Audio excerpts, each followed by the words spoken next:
2024च्या निवडणुकांपूर्वी ABP news C वोटरचा opinion poll जाहीर। महाराष्ट्रामध्ये महाविकास आघाडीला आघाडी मिळण्याची शक्यता, तर उत्तर प्रदेशमध्ये भाजपचा मोठा विजय।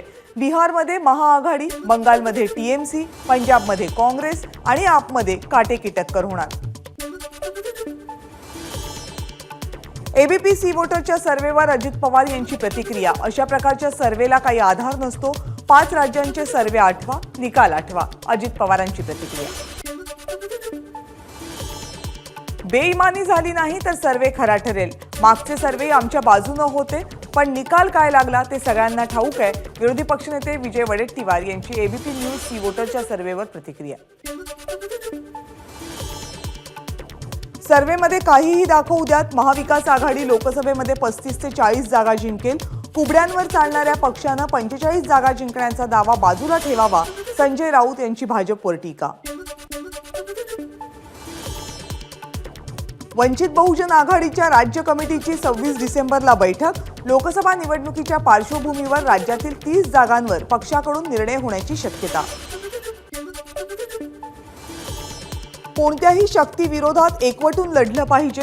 दुर्दैवानं नरेंद्र मोदींच्या विरोधात लढणारे कुटुंबाला प्राधान्य देणारे, त्यामुळे आपण कितीही डोकं आपटलं तरी एकी होणं कठीण। प्रकाश आंबेडकर यांनी व्यक्त केली खंत।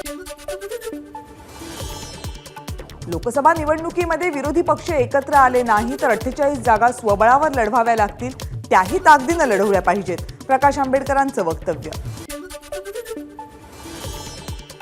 प्रकाश आंबेडकरांना इंडिया आघाडीमध्ये सहभागी करून घ्यायला हवं, हे मल्लिकार्जुन खरगेंना सांगितलं।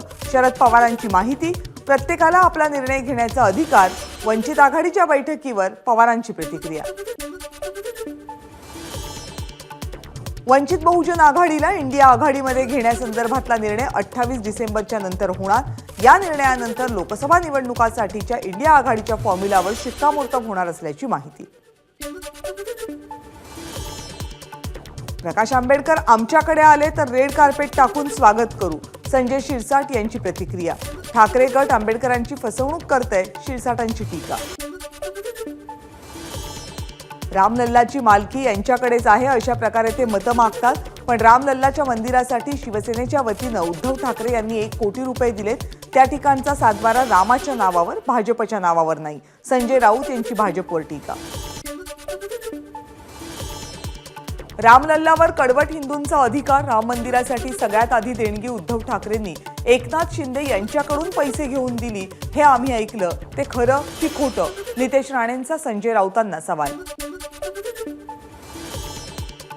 मुलाच्या नावासमोर आईचं नाव लावा असं काही लोक म्हणतात, मग आईची जात लावायला काय हरकत आहे?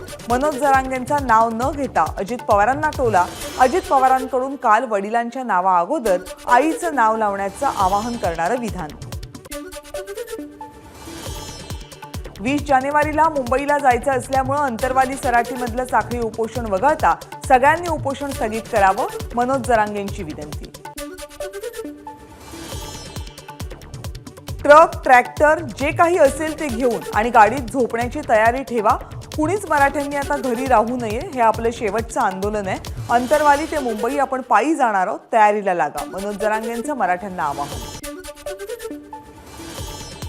भुजबळ म्हणतात आमची छाती 12 इंचाची आहे, पण तुम्ही काय केलं लोकांसाठी? माझी नार्को टेस्ट करा, दारू प्यायलेलं आढळलं तर जिवंत समाधी घेईन, नाहीतर त्यांनी समाधी घ्यावी। जरांगेंचं भुजबळांना आव्हान। मनोज जरांगे पुन्हा करणार महाराष्ट्राचा दौरा। आंदोलनातला 6वा टप्पा। मुंबईमध्ये होणाऱ्या आंदोलनाच्या नियोजनासाठी राज्यभरात दौरा। जरांगेंची माहिती। राज्यामध्ये यावर्षी उन्हाळ्यात पाणी टंचाई जाणवण्याची शक्यता। राज्यातल्या धरणांमध्ये फक्त 63% इतका पाणीसाठा।